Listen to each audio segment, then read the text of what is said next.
This, my friends, is vegan duck. Why wouldn't you go vegan? I feel like it'd be very difficult to eat out and probably figuring out what to cook. What would you cook?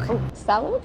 Okay. That's all I'd know. Yes, I hear you. Veganism can be boring if you're eating what the stereotype says, which is this.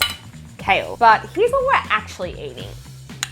This, mushroom souvlaki. I'm not sure what your definition of boring is, but that ain't boring. That's meaty, it's delicious, and it's made entirely from plants. Mushroom souvlaki in under 35 minutes, completely plant-based. And if you're not cooking up at home, you're meeting up with friends and you want to know how accessible it can be, I'm going to show you. Come with me. These days, most places have a vegan item on their menu, so catching up with friends or family has never been easier.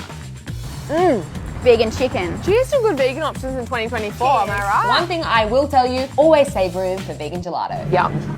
Okay, I just got Rocky Road vegan gelato. This is Biscoff. And don't worry, going vegan means you will never miss out on ice cream. For more resources and recipes, head to VegKit.com.